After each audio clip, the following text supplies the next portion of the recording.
Mr. President, today the U.S. Senate will continue its pursuit of a bipartisan bridge CR to avoid a devastating government shutdown. In a little over an hour, we'll vote on the motion to proceed to the FAA reauthorization, which will serve as a vehicle for the CR I announced with Leader McConnell 2 days ago.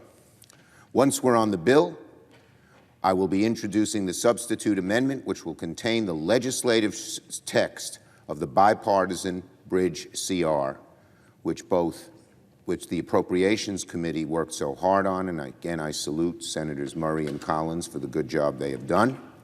I will file cloture on the substitute and the underlying bill, so members can expect to vote for cloture on Saturday, if not sooner. Things are coming down to the wire. As I've said for months, Congress has only one option to avoid a shutdown: bipartisanship. It was true yesterday, it is true today, it will be true tomorrow. With bipartisanship, we can responsibly fund the government and avoid the sharp and unnecessary pain for the American people and the economy that a shutdown will bring. With bipartisanship, we can speed along this process here in the Senate. We can come to an agreement on voting on amendments and allow the Senate to work its will in a timely fashion. With bipartisanship, we can make good on the deal reached earlier this summer to avoid default. Remember, Mr. President, remember, bipartisan majorities agreed to funding levels back in June. The leaders of the House, the Senate, the White House, we all shook hands on this deal. But now the Speaker, and only the Speaker, is going back on his word. He is the only one of the five to go back on his word.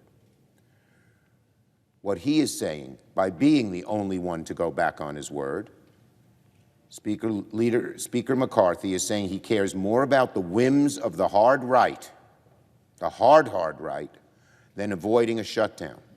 We cannot have that. We need bipartisanship. If he persists in partisanship, which he's doing now, by always looking over his hard right shoulder, he will create a shutdown. Sadly, every move the Speaker has taken since the bipartisan deal in June has been to shred any prospects of bipartisanship.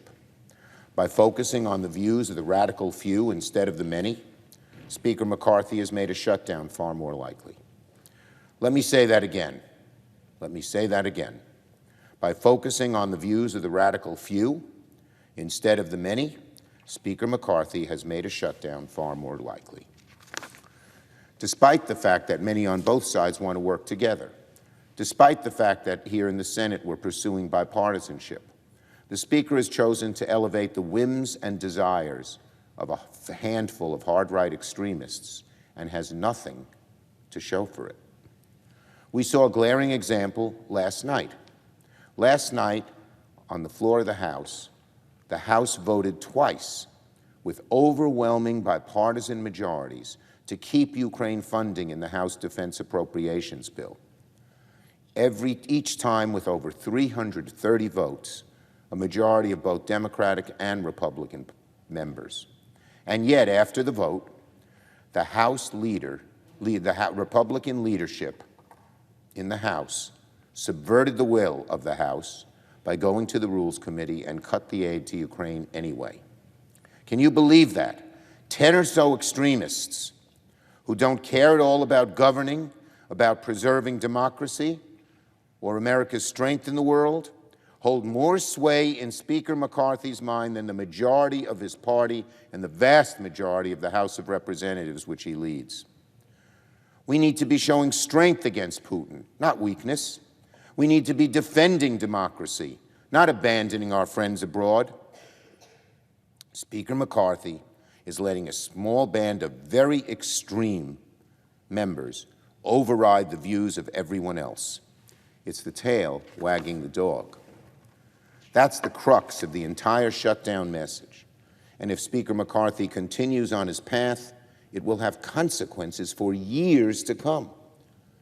If we're forced to abandon Ukraine by a handful of extreme people who seem to have no sense of the reality of the world, we will pay a price for years to come. How can Speaker McCarthy let that happen? How can he let that happen?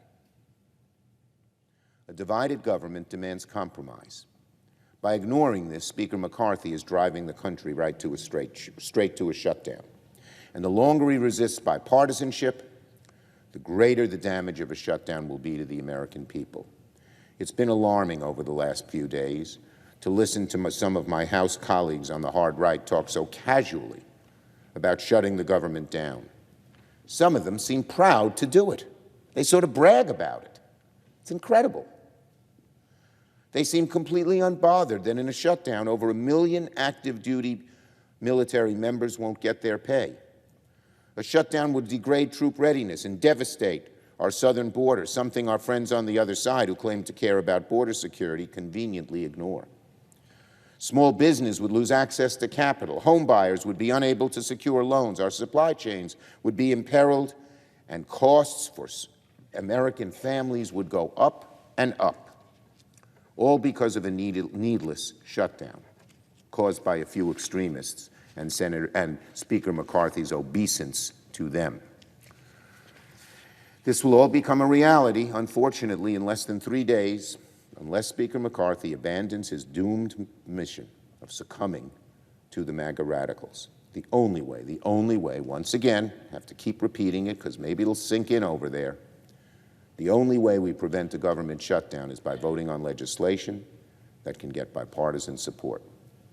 That's what we'll work on here in the Senate today.